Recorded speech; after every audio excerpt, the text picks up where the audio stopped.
Have you ever wondered why schools teach so little, if anything, about the world's first advanced civilization? Especially when it introduced so many things we still use today. Why the mystery around Sumeria, which was in Mesopotamia and what's now modern-day Iraq? After all, here are just some of what they gave us. The modern calendar, based on lunar cycles, the 60-20 counting system used for geometry and measuring time, the wheel, the plow, irrigation systems like levees and canals, sailboats. They even spoke the first known language. And, most importantly, they left evidence of the first recorded writing. That's a lot of intelligent contributions to humanity. So why aren't we taught more about this clearly advanced and influential civilization? Well, connect the dots and you'll discover why the omission could be deliberate. Sumerians were accurate in creating many advanced systems, yet we dismiss their history of man as mere mythology. And why is that?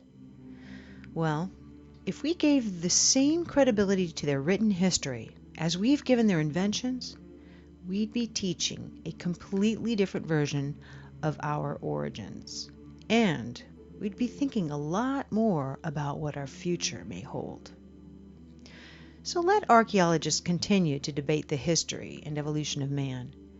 If you go to the source, here's what the first civilization ever to record history revealed about our past.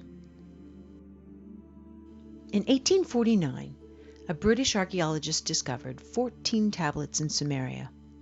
To date, these are the oldest known writings, and they date back to the 24th century BC. While the stories on them share much of what other ancient writings say, they put a whole new spin on the other ancient sacred texts. You see, while they do refer to a father of all beginnings, or some kind of ultimate supreme being, the tablets say that the creators in Genesis, the Garden of Eden, Adam and Eve, these were polytheistic gods of ours, otherworldly beings, or just plain out, they were aliens. The entire first 2 tablets explain who they were and where they were from. Tablet 3 tells of the 6 days of creation, or settlement, on Earth. Later, they explain how the human race was genetically manipulated by these beings and did not evolve randomly. Even the technology Sumerians gave us came from these beings. Are you interested now in knowing more about what the Sumerians had to say about our history? Here are selected legends from the 14 tablets and their parallels with other ancient sources. According to the Sumerian tablets, 445,000 years ago, creator gods, as they call it, came to Earth. The only inhabitants of Earth were wild and undomesticated animals, and early ancestors of man. These beings were called the Anunnaki, which means those who from heaven to earth came. The Anunnaki inhabited a distant orbiting planet called Nibiru, which only entered our solar system every 3,600 years. They describe Nibiru as many times the diameter of Earth and abundant with iron oxide, making its rivers and lakes appear red. Now a side note about Nibiru. According to the tablets, Nibiru's atmosphere began to deteriorate and become a hostile place for life, and in order to restore it, the Anunnaki needed one important element for their atmosphere: gold. Now here are a few interesting facts. There is proof that gold nanoparticles can be used to repair our damaged ozone. It shields radiation, which explains why NASA uses gold foils in their space stations.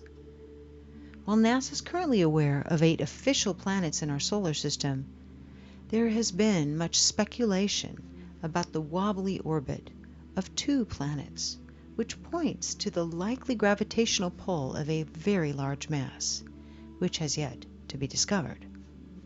Now, detection of this mass traces back decades, But in October of 2017, NASA published an article called "The Super Earth That Came Home for Dinner," stating, "There are now 5 different lines of observational evidence pointing to the existence of Planet 9. If you were to remove this explanation and imagine Planet 9 does not exist, then you generate more problems than you solve. Clearly, there is potential of another planet yet to be discovered in our solar system."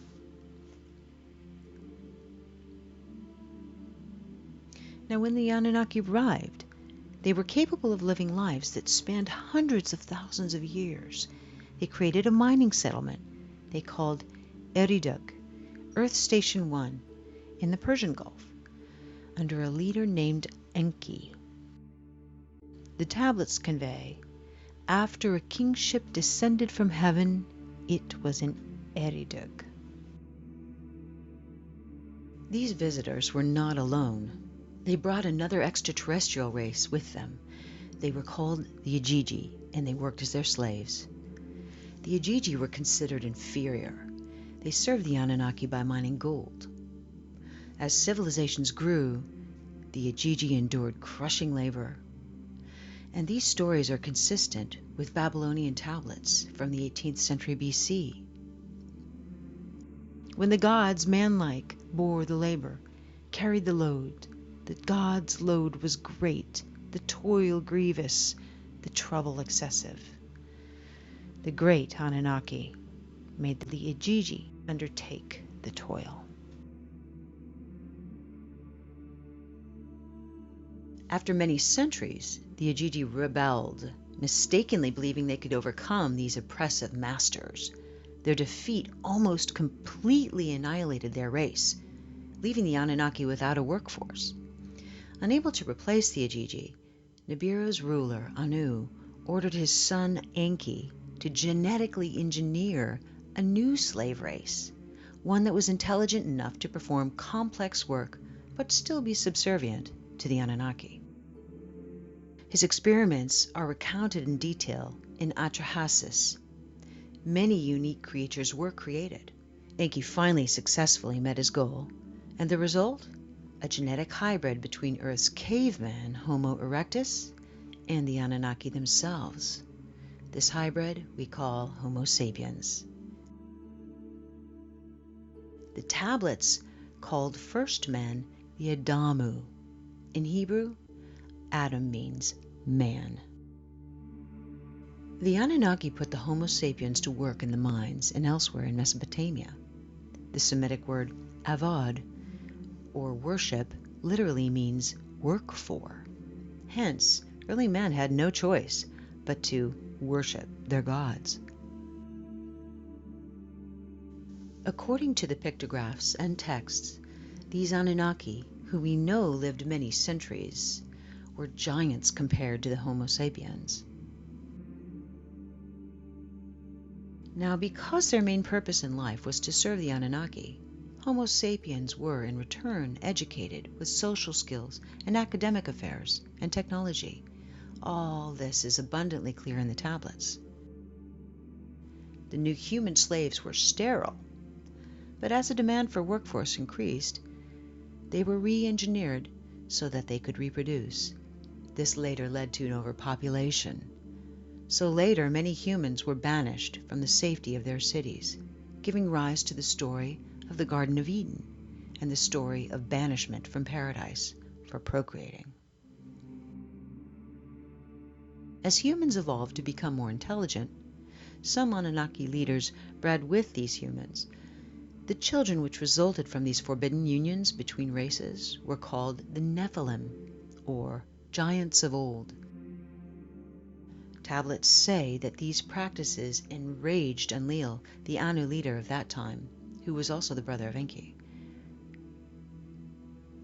Enlil wanted to ensure no human would ever rise to power and potentially rule Nibiru. Naturally, the interbreeding increased that risk, but it was beyond his control. Human populations increased over the following millennia, only to be met with a population control plan that nature had in store. During one of its 3,600-year cycles, Nibiru's orbit created havoc on the Sun and on Earth. Nibiru is also called the Destroyer in the Kolbrin, which is an ancient gospel found in Scotland that was omitted from biblical text, much like the Dead Sea Scrolls were. It reads, "Men forgot the days of the Destroyer. Only the wise know where it went, and that it shall return at the appointed time. The Destroyer, its color, bright and fierce and ever-changing, was an unstable appearance, a fierce body of flames."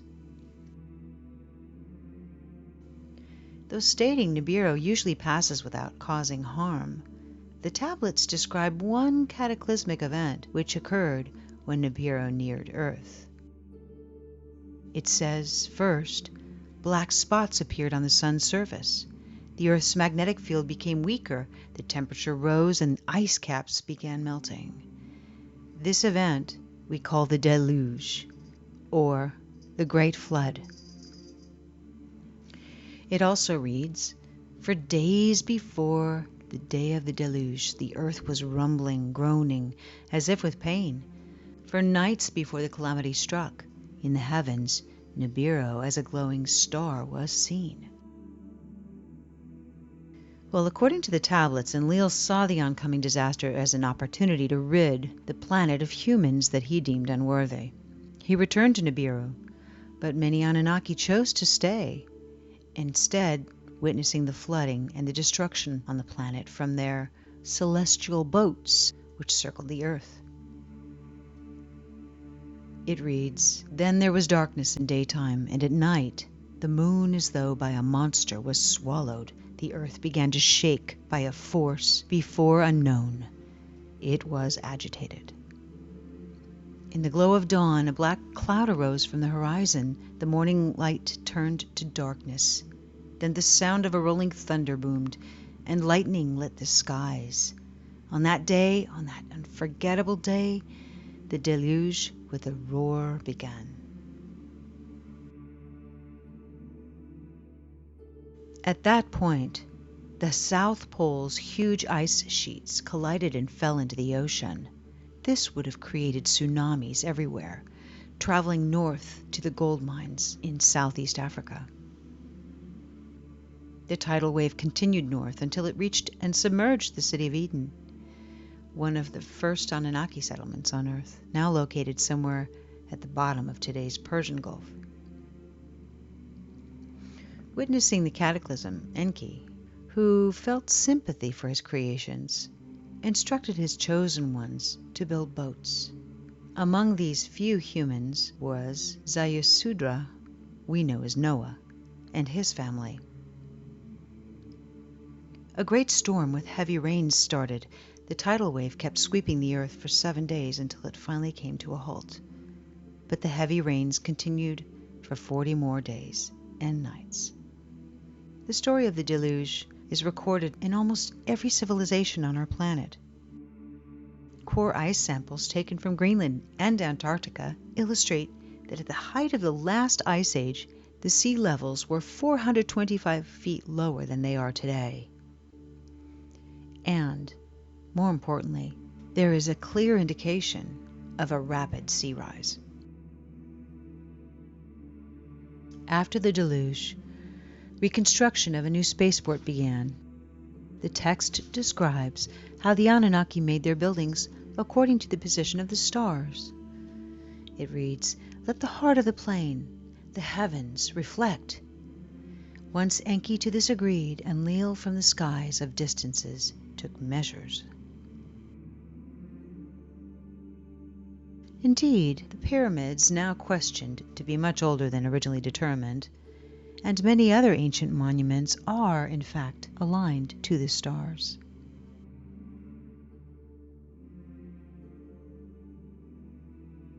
When the Anunnaki finally left Earth, their influence had reached every corner of the world, from Mesopotamia to India to South America. Before they left, they gifted humanity the Sumerian civilization, which was inexplicably advanced for its time, having made a sort of a sudden appearance as a mature and highly organized culture that came out of nowhere. The Anunnaki taught the Sumerians their way of life and established monarchs. Now here's where it gets interesting. The kings would act as their emissaries on Earth and rule the people according to ancient principles. Unbeknownst to man, royal bloodlines were genetically manipulated by the Anunnaki. This would in turn explain the strong aversion by nobility to interclass breeding. Some people speculate that the Anunnaki have deceptively managed to control the Earth through this selective breeding of nobility for centuries, millennia. Others speculate that, as the tablets indicate, Nibiru may once again come close to our planet, and then the Anunnaki will return and restore rule over the slave race they created. This would explain the secrecy around the Sumerian recorded history. Either way, 3,600 years approaches a new cycle. So now that you know what ancients reveal about our origins, perhaps you'd like to decide.